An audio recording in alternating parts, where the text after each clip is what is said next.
What is up, y'all? Hello. Ignore the messy background because Jesse's messy. We all know this. Welcome to the first Enby Book Club live show for 2024, which is very, very exciting. We are going to have an incredibly chill, relaxed conversation about A River of Golden Bones by A.K. Mulford. Since I know a lot of folks didn't get to this pick since we started the book club back up in January. It was like a very soft relaunch. So because of that, we are going to avoid spoilers and more so going to be talking about themes in this book and how it relates outside of the book. So this is a discussion that anybody really can participate in. And we're also going to be talking about books that are similar, that sort of thing. So don't worry if you have not read this book, no sweat. So while people trickle in, I'm going to give a little synopsis for A River of Golden Bones. And I had never read anything from A.K. Mulford before.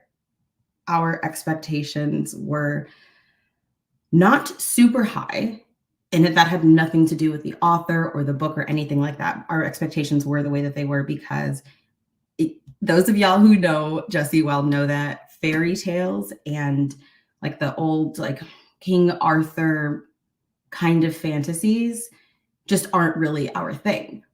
But we love when things are, we love seeing tropes or types of stories that we're fatigued of done by people that we haven't seen do these things before. You know what I'm saying? So with this being from a non-binary author, I was like, oh, that's more interesting because this is its own kind of spin. So anyway, actual synopsis.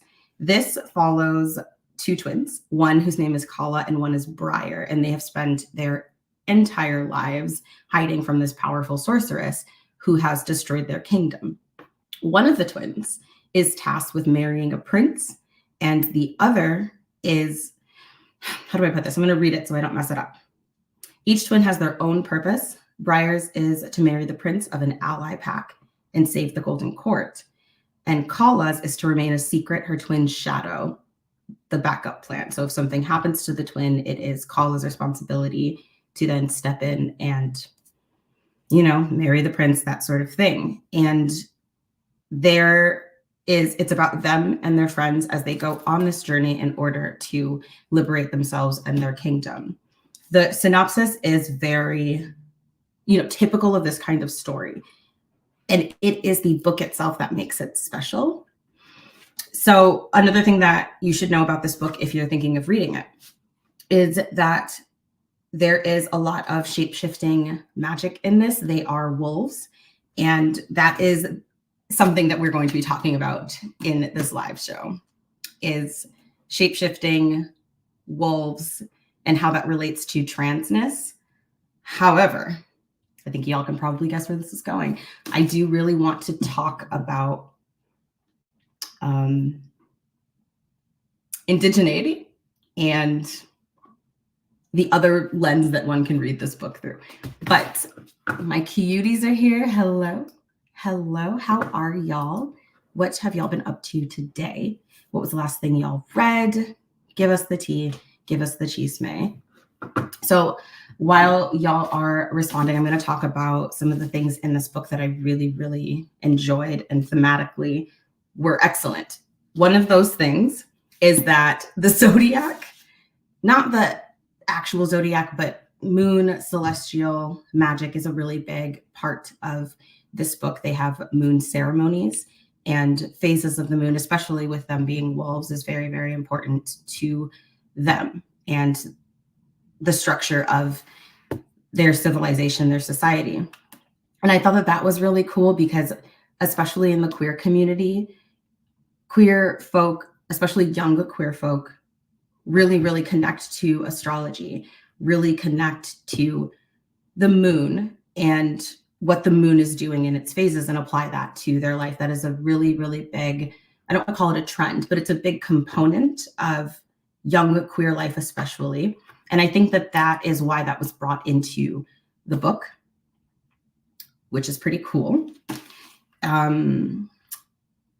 But the biggest thing that I'm thinking about while reading this book is I just don't know how to phrase it. Like, I don't want to say it and I don't want to say it wrong. But one of the things that we've been thinking about a lot by reading this is about Indigenous folk, folk who are Two-Spirit, folk who are, I don't know the proper language, but folks who are Indigenous and have a spiritual and cultural connection to wolves.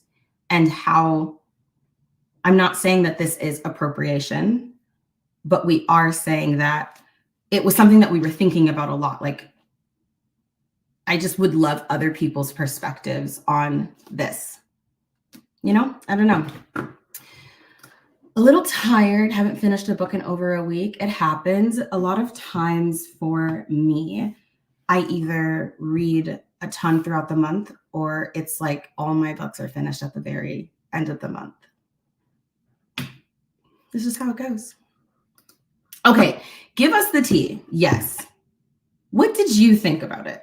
What did you think? Because it was something I just couldn't stop thinking about. We could not stop thinking about the wolf thing and the moon thing. And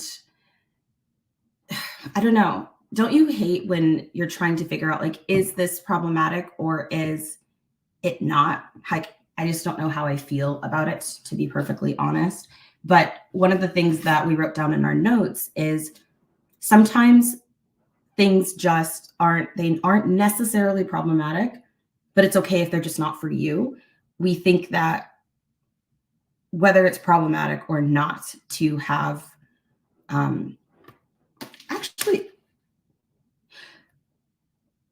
so we paused because we were like, well, maybe this author is Indigenous, and everything that we've seen about our research with on the author and this book is that they aren't Indigenous. But that being said, where we were going with that is we also think that there exists a thing where you can be uncomfortable with certain themes or only want to see certain themes from certain groups. And I think we're realizing that for Jesse personally, it's uncomfortable for us to read these kinds of themes from an author who isn't Indigenous. And I don't know, we just want more input from other people so that we can help, so that we can shape our own perspective. Because normally when we come on here or when we're filming a video or talking about a book, our thoughts are like, yes, this is exactly how I feel. And so it's one of the great things about being in the book community is that a lot of times Jesse is figuring things out with y'all.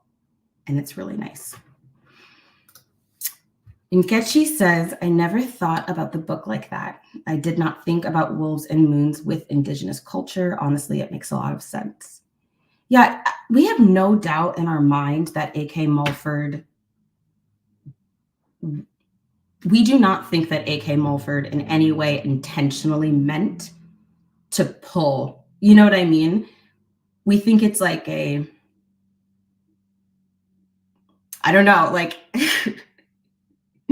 I don't know how to say it. We don't think it was intentional, like stealing from Indigenous culture, but I don't know, it made me uncomfortable.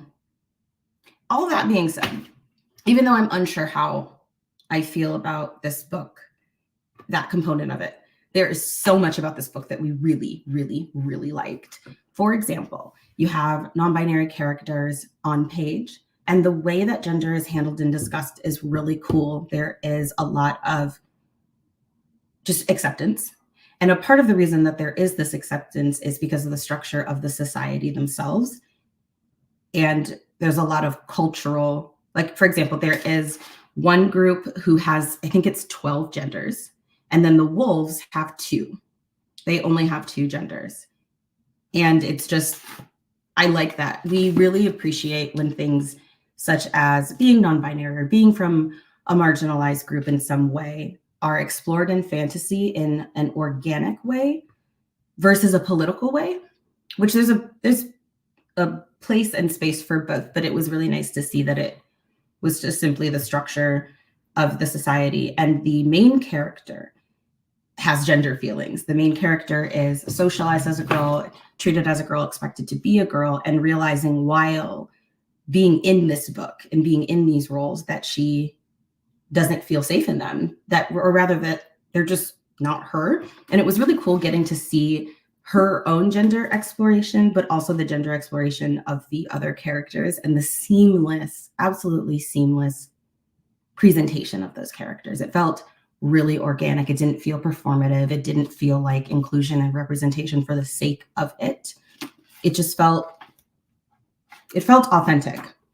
And because of that, it made that whole atmosphere of we have found family. It made that atmosphere more believable. Found family is a huge portion of this book. And so is tethering, like spiritual tethering to another person, and also with wolf society. It's conversations about the pack and leaving the pack and loving the pack. And what does it mean when you start to question your own society? That's a really big portion of the book, is the main character realizing that there's some really toxic things about wolf society, but because of the structure of wolf society, because it is, in this book at the very least, you cannot question. That's just not how it works in the pack in this book. And so she's starting to have questions, but the nature of having questions at all is an antithesis to the pack itself. And I just really liked that inner conflict, that duality. It was good. Okay, what else? Yeah, the evil sorceress thing, because I just saw this comment from Nkechi. Nkechi says, originally I didn't like the mix with fairy tale and wolf society. I thought the characters and world was just fine, liked the concept, but kind of boring. Didn't get far into it and not my thing. Yes, we can see that for sure. The world itself was, how do we put this? It was well built, but it wasn't interesting to us personally. The part of A River of Golden Bones that was interesting to me was the self-discovery, the queer identity. The writing was really poignant at times, and there were just these really pretty lines and descriptions that, I think, as the kids say, the vibes, right? This book is about the vibes. And there is parts that really spoke to us. For example, there is the love interest of our protagonist says, I realized no matter how obedient I became, no matter how perfect, he'd find a flaw to punish me for. And he's speaking about his father. And that was just something that resonated because we know people like that. And I think all of us have known at least one person like that, where they expect you to be excellent, but your excellence will never be enough. You'll never be excellent enough, and you can't be too excellent, or else it threatens them and their own sense of self. And there's a part on that same page where the narrator says, defending oneself was a privilege, and Gray was held hostage by his father's power. And that line, defending oneself was a privilege, makes us think a lot about what it means to speak up and be defensive, to defend yourself in a society that doesn't want you to exist in the first place, and how resistance itself is critical to survival. But what does it mean when resistance isn't allowed at all? And I don't know if we agree that defending yourself is a privilege, because we think that defending yourself is a right. However, we do also understand, I think, what the quote is trying to say, in the sense that in order to even be able to have a voice, like being able to defend yourself and your culture and your people and your society is considered a privilege, because even in order to do that, you have to have certain tools. But I don't know. It's a really interesting book. But I personally don't know if I'm going to continue with the series. I'm not. Let me rephrase. I'm not going to continue with the series. Oh my gosh, pardon, we're dying. 911. What's your emergency?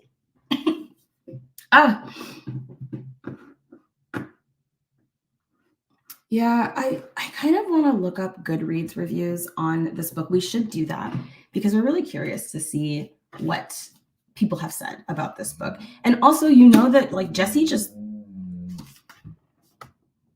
Akasha's hilarious. Did y'all hear her groan like an old man? She's like, you can't see her, but she's back there on the floor being cute. Akasha yesterday, while we were out, chewed her incision site because she had surgery a couple of weeks ago. And now we have to go to the vet. And so she's crabby. The way y'all quickly changed y'all's mind on continuing the series.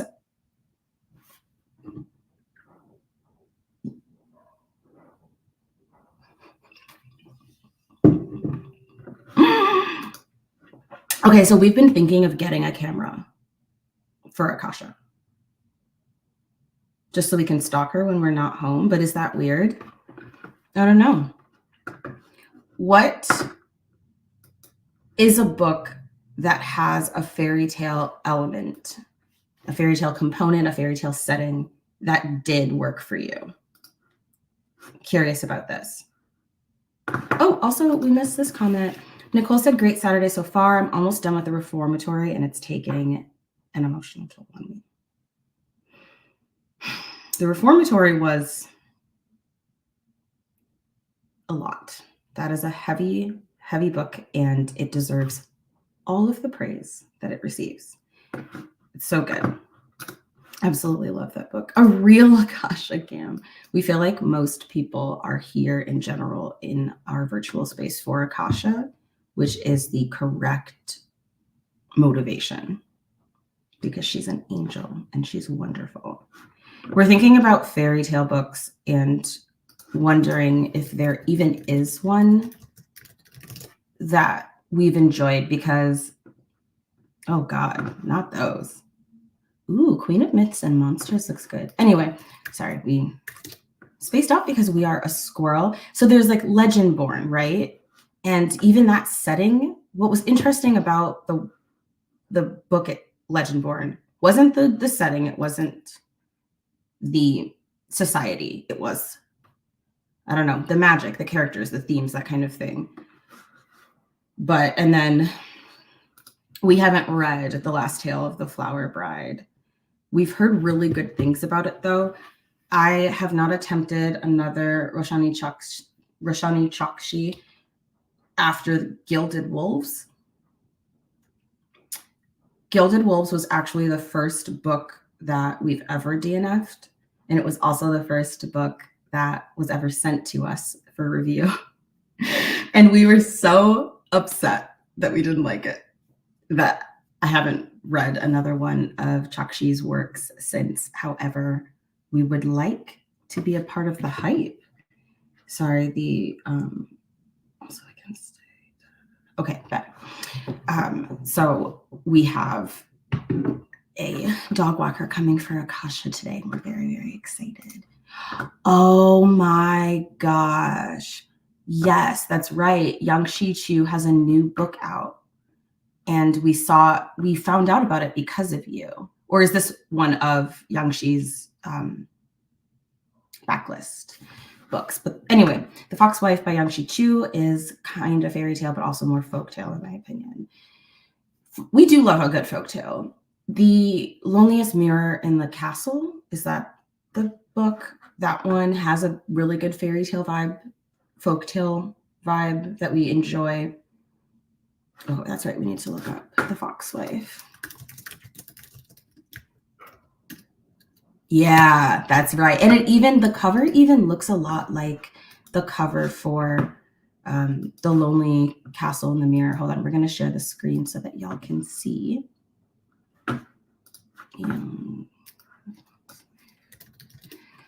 Okay. So, sharing the screen. All right, so this is the cover, the Fox Wife, and it is absolutely stunning. it definitely gives that fairy tale folk-ish vibe that we absolutely adore. When did this come out? It is out, right? Oh my gosh, wonderful. We're so excited to get to that. Good morning, Bella. How are you?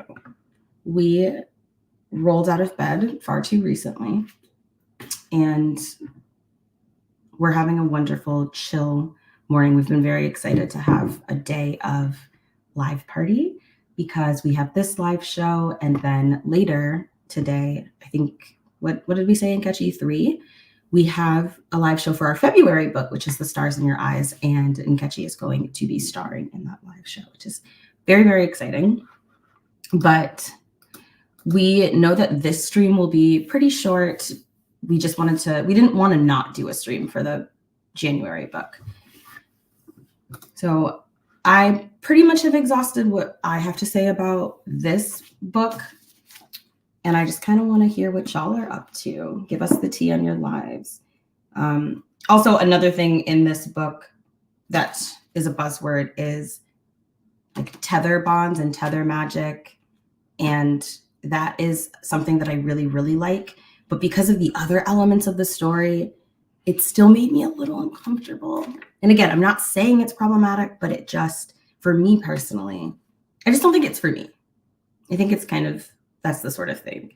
We think if there's going to be anything involving wolves and shape-shifting to this degree, I think we would prefer having that from an Indigenous author, personally, which we all have our preferences, right? One thing that we've been thinking about a lot is the difference between, okay, this is problematic and this just isn't for me. And how a lot of times, for example, if we look at representation, let's say for asexuality, asexual representation, sometimes there's a big difference between this book just simply wasn't for me, or the asexual representation didn't speak to me personally, and this is harmful asexual representation. Do you know what I mean? And I think that is something we should talk more about in the book community, because just because something doesn't speak to you personally doesn't mean that it's bad. I'm noticing I rarely read fairy tale stories, not sure why. Honestly, same.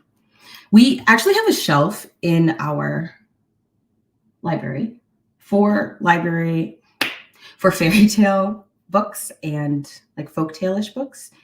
We've been thinking of doing like a little video where we experimentally read some, but I feel like the video is not going to do well because we're going to hate all of the books, and that's why we haven't read them yet. Okay, so why don't we just look at some Goodreads reviews for this book? Why not, honestly? We can do, I want to look at some 1-star reviews for this book. Should we have tea? Okay. All right, so there's 673 reviews for this book. All right, let's share screen.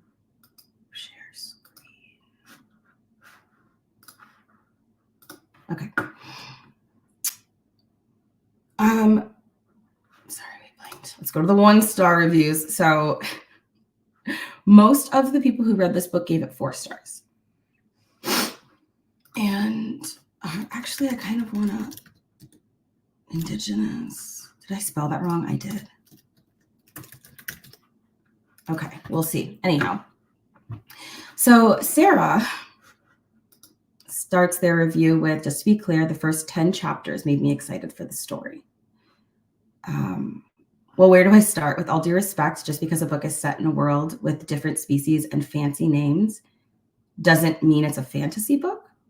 A fantasy book needs to have world building nailed down to a T, and this doesn't. I disagree with this already. Before you read it, know that it is half a romance with someone and half a romance with oneself. It felt like the author had a checklist of themes she wanted to discuss and tick them as she went. It's a full bag of contemporary themes discussed in a world that is so fuzzily described, I can only imagine it being similar to kingdoms of the past. So it makes no sense to be discussing said themes in this realm. Okay, interesting. So many things I wanted to say, but even though I absolutely hated every second of it, I don't want to spoil it for anyone who thinks it might be good. Sloppy characters, what a drama queen of a main character too. The amount of character changes are not justifiable or believable. Okay, interesting. Someone else says the main character is extremely unlikable and not in a I'm annoying but will grow on you way. She literally had no personality other than punching people and being erratic for no reason at all. Unnecessary amount of spice in the romance. Interesting. These are really interesting criticisms. The character's supposed to be 20 years old, trained for a life at court, but they act like juvenile. We read this one. Interesting. There are so many important topics like female empowerment, patriarchy, queerness, gender identity packed into this 380 pages that none of them gets enough space. It's like the author had a checklist on what else to mention to get as many tags as possible. Focusing on a few of them or just giving them more room and reflection would have done so much for this story. But what actually made this a 1-star book was the soft porn that it turned into about half of the book. As mentioned, the main character is purely focused on herself. So when she is, saving the world and her sister has to wait until she had sex 3 to 6 times in one night and then again in the morning. I don't have anything against sex scenes, but after reading 50 times that Gray is smelling like a bonfire after a rain, or how Gray or Kala growls with pleasure on at least every second page, I just couldn't take this serious. This is a review that we can get behind. Freaking hilarious. Okay, well, this person read an arc. So excited to look at this. Two main notes on an overall thematic progression. First of all, Briar needs more of a platform. Her entire role is essentially a foil, and yet she's part of Kala's identity crisis, etc. The biggest plot hole around this concept is pack mentality. They are raised in isolation with a fairy as their main parental role model. Over 60% of the story is Kala struggling to break free of pack mentality and question the status quo around predefined gender roles, species prejudice, and non-binary romance. Kala has never lived within the confines of a pack hierarchy. They've only learned about them secondhand from a fairy.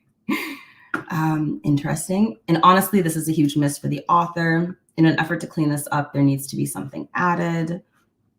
Okay, so it looks like the general distaste for this book comes from repetitive sex scenes, graphic repetitive sex scenes in a young adult, novel. Not liking the main character, feeling that the themes that the author was trying to discuss were not performative, but forced, it seems like. And it just seems overall that the people who've had criticisms don't feel that the book had enough depth. Now let's look at some 5-star reviews. I'm very excited about this as well. Yes, this is a good point. And Ketchy says, I think fairy tale stories can feel pretty exhausting with similar themes and messages. Fair. All right, 5-star.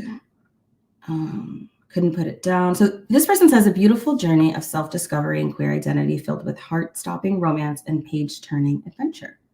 A River of Golden Bones is a must for fantasy and romance readers alike. I couldn't put it down. The romance is a huge part of the book. So for those of you who like romance, this may be your thing. A gripping wolf shifter romantasy, smothered in fated mates and a dash of sleeping beauty. I am a sucker for fated mates and wolf shifters, let alone a fairy tale retelling. This book challenged the social norms and felt incredibly inclusive. The Golden Wolf Pack was wiped out by an evil sorceress who took the kingdom by force and named herself queen. She cursed the FMC's mother. What is FMC? I'm assuming, main character, but is the F first? First main character? Female main character? What does FMC mean, y'all? But not before she delivered a healthy girl to deliver twins. Blah, blah, blah. One day they would take back their homeland and sit upon the golden throne once more. I loved the twist on this classic story brought to a whole new level with warring kingdoms, villains on both sides, and a satisfying ending that leaves more to be told without the headache of a cliffhanger. The ending was handled really nicely because you get closure on some things, but then it definitely tells you, hey, there's going to be more drama. The battle is still to fight. And I liked that a lot. I think it can be really challenging for an author, especially of a series, to navigate not wanting to have a cliffhanger, but also not wanting to leave your fans so satisfied that they don't feel pressure to pick up the next book. That incentive is really, really important. Female main character. It's just so, did we miss something? Because she's the only main character. Yeah, she's the only main character, so it's whatever, who cares? Do you have a book rec that do you have a book rec that you think does what this book didn't do for you? Also, I just can't get behind shapeshifters and romance in the same book. I'm screaming. Okay. Yes, we actually have the perfect book. So we're going to, it's by Sandy Warner, and it's called Lead Me Astray. If y'all have been here for a little bit, you will know that when I read this book, it was my entire personality. And actually, we messaged the author pretty recently and was like, hey, I don't mean to be annoying, but when is the next book out? And apparently you can read them already on Wattpad. So I need to go and purchase those and read them ASAP because I've been waiting. Anyhow, the reason why we think that this comment made us laugh is because I know we literally just said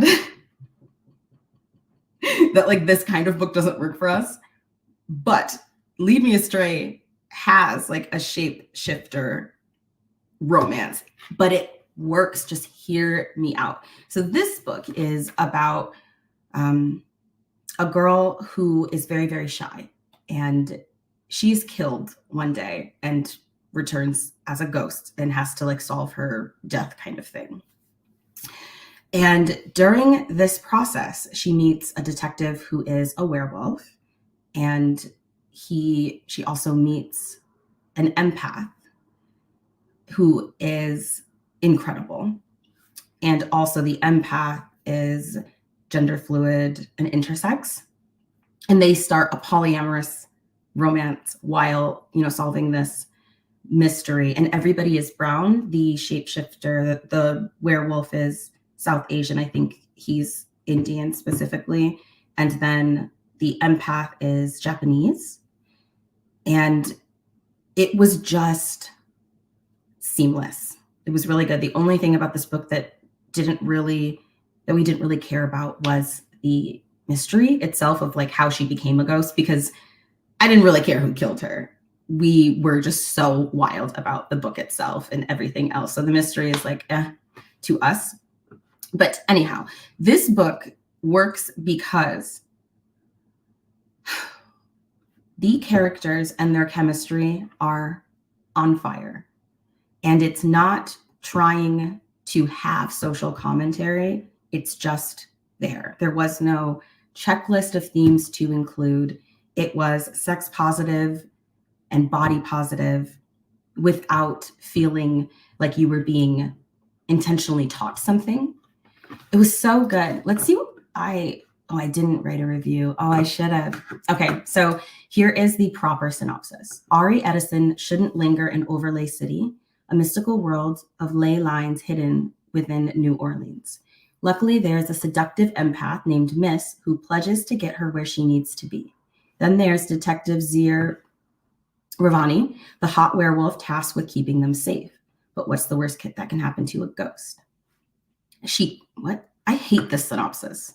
This is a terrible synopsis. I'm not going to lie.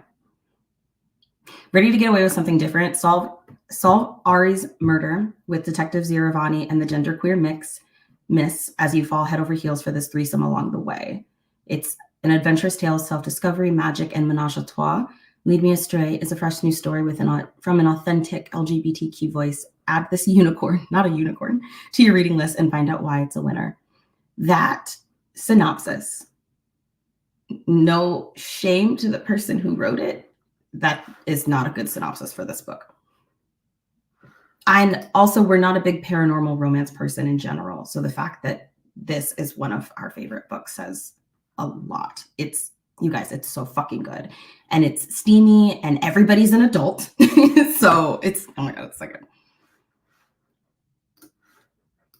Hello, Claire. How are you? How was your Saturday? It's Saturday, right?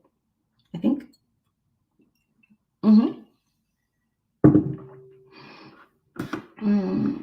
The book rack. I'm wondering if there's any other books that did for us what this didn't. And we think Lead Me Astray by Sandy Warner is honestly to a T. We would love it. That is all we have to say about this book. And if y'all choose to read it, we would love to hear your thoughts and reactions. But we're going to be, that was I think that is probably my least favorite book club pick. But it was still an enjoyable read at the same time. And our Enby book club picks just tend to be really good. And I'm so grateful that we tend to enjoy the books, that we read for our book club. Am nervous for the March book club pick because I found out very recently that the author of our March book, which is Just Happy to Be Here, there's some criticisms of this author, and we're nervous about how those criticisms may, let me rephrase. We are nervous about how certain things are going to be handled in the book after what we've heard about the author. But still even more excited to read it though, because I love having these conversations about it. So I like a romance where they actually like each other. When I get back into romance, I'll definitely have this on my TBR. P.S. I always forget that you're a smaller booktuber. You deserve to blow up. You are so fucking kind. Thank you. That really means a lot. It really, really does. We lately especially have been fearing maybe our worth in this space. Like, are we good at what we do? Do people actually like our videos? Like, are we going to grow more? So just things that every now and again we get in our head. And this always happens typically after something big like Blackathon. And then, so we're having a great time with Blackathon. And then at the end of it, the imposter syndrome creeps back in, and then we'll do something else and then we'll feel good about it. And so long story short, thank you for the affirmation. We would love to see our channel grow and get bigger, mainly because then the more people that are on these live shows, the more fun they are. So we hope that too. And just hearing that you hope that for this channel as well really means a lot. So thanks, Bella. I really be appreciative. Stop. We're hoping today to get the Blackathon experiment that we filmed up for patrons first, and then we're going to put it on the main page. But it was an experiment where we tried to read 28 books in 28 days by Black authors. And I hope y'all like it, because we did not like the experience of it. I'm so excited to see how our discussion will go, hoping for the best. We are going to have a great discussion. Absolutely. Because there's only so much I can say about this book, Okay, we're going to hop off. This was awesome. Thank you for making this like a cute, cozy live show. It was nice to get to chat with y'all. Later, again, I'm pretty sure it's 3:00 CST, 4 p.m. EST. We are going to be live with Nkechi, and we're going to be talking about our February book, Stars in Your Eyes by Case and Collender. which is this incredible Hollywood gay queer boy, excuse me, because one of them's bi, queer boy romance where they have to fake date. And the fake dating trope is something that we actually do not like, but it works in this book. So we're going to be talking about that with Nkechi in a few hours. Oh my God, anytime someone says we're, oh my God, not YouTuber. Okay, so anytime someone says that we are their favorite booktuber, we're like, why? You know what I mean? We're like, but these other people are literally right there because imposter syndrome's a bitch. But the fact that you said we're your favorite YouTuber, we're shook. I just, that's a really, really fucking kind thing to say. The idea that somebody, that's really exciting. Thank you. We appreciate that. We need to get better at accepting compliments. We get like so flustered sometimes. Okay, cuties, we will be back in a few hours. Should be enough time for y'all to read Stars in Your Eyes, right?